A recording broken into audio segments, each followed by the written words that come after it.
Make sure you got your night vision goggles on. She can't see us. Nor could we, Sir Davros. It's throne time.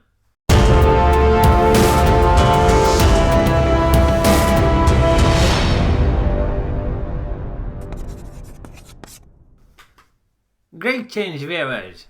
I'm Raymond Targaryen, rightful heir to the Iron Throne and true ruler of the 7 kingdoms, and welcome to ThroneTime Episode 3.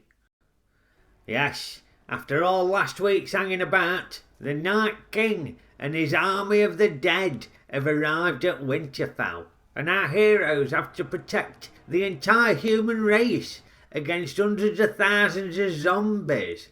Now, just to clarify the level of threat that our heroes faced, these ain't your slow-moving, shuffling zombies that you'd have seen in Night at Living Dead and Dawn at Dead and things like that. No, these were your faster zombies, more like the ones from World War Z or 28 Days Later. And the speed that they move at obviously means that they're a load more threatening. Yeah, no shuffling round an Arndale centre for this lot.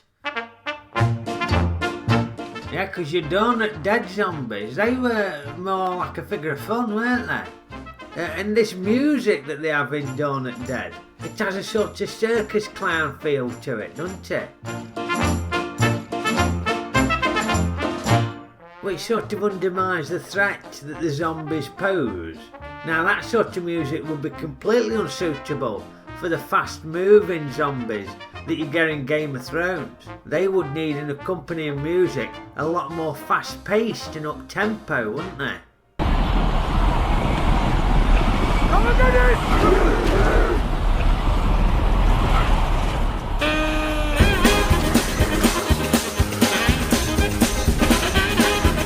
That'd work, wouldn't it? Great bit of music, yakety sax. Oh, Denise says it's incongruous. Now, in case you were watching that thinking, oh, I can't see what's going on, I need to adjust my brightness and contrast on my screen. No, you don't. It was very dark this week. You could hardly see anything. Presumably, they had it so dark due to budgetary constraints, so you couldn't see what was going on. But it made it very difficult to work out who'd been killed. So if you couldn't make out who'd been bumped off, then don't worry, because I'm going to get you up to speed as we take a wander over to the death board. Yes, welcome to the death board, where we can keep track on all the main characters in Game of Thrones and see who's popped their clogs. Anyway, I've laid it out so you've got the big guns, the main characters on top row, and they get progressively less important as you get further down the board. So if somebody off the bottom row dies, probably not going to have that big an impact on things. But if somebody off the top row goes, oh bloody hell, that's big news. So who's kicked the bucket this week? Yeah, not too many, only half a dozen. After all the build-up they were giving it last week, I thought it was going to be carnage, but no. Let's have a look here. Ed, in the bottom corner there, he went, he were the equivalent of one of the red-shirted blokes off Star Trek, really, weren't he, bless him. He weren't going to last long. Talking of Red Woman, she made a reappearance. She set a few things on fire. That was pretty, weren't it? Like an arsonist's domino trick. And then she wandered outside and dropped dead, because she were actually an old crone. Without the magic, she's no crone, the old woman. Red Woman even. Lyanna Mormont, she were a hero, weren't she? Brilliant she was, everybody loved her. Because she were a nickel girl, but she wouldn't be scared to give the adults a proper bollocking, would she? And she died heroically, shoving some dragon glass in a giant's face! Right in his face! And then moving up the old board, who've we got here? Beric, he had a flaming chopper, he did, didn't he? But he died. Jorah Mormont, he copped it. I was sorry to see him go, because I reckon he might have the best voice in Westeros. He's got such a great voice. You know, when he says stuff like, Khaleesi. Khaleesi. Khaleesi. Khaleesi.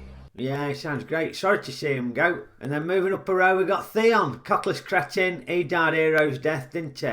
But none of the big guns went this week, none of the A-listers. So we can still look forward to some of them copping it in the upcoming episodes, can't we? Now, I'm aware that the Night King ain't on the board. And that's because he's already dead. I think he's already dead, isn't he? You know, he's one of the undead. I don't really know how it works.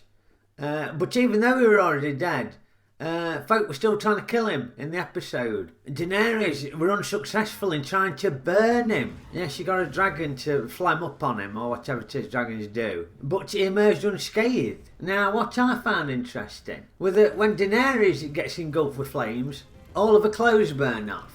But when Night King was engulfed in flames, his clothes were preserved. Now, either they're made of some extremely flame-retardant material, or the producers didn't want his icy cold twig and berries swinging around on screen. Maybe thought it might detract from the moment a little bit. And who was it who did for Night King in the end? Well, it weren't Bran, were it? He was useless. He just sat there like a moody teenager all episode. No, the Night King and his mates, who all seem to have haircuts like Terry Nutkins. Anyway, they didn't heed my warning from last week, did they? They didn't watch out. Because I was a bat. Oh, that bit. I almost leapt out of my chair at that bit. I was so excited. But yeah, don't underestimate the little un. You better watch out, because I is a bat. Oh, bloody hell.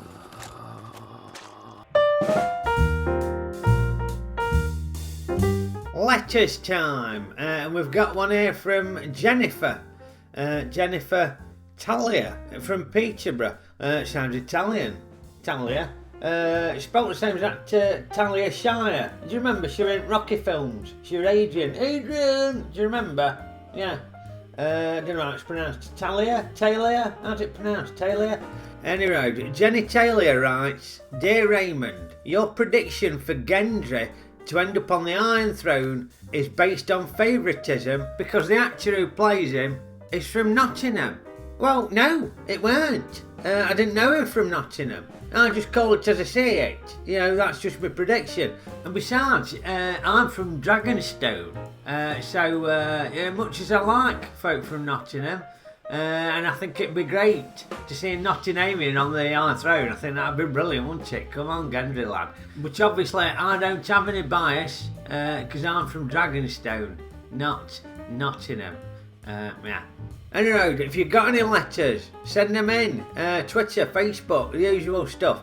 And I will see you next week for episode 4. Okie doke.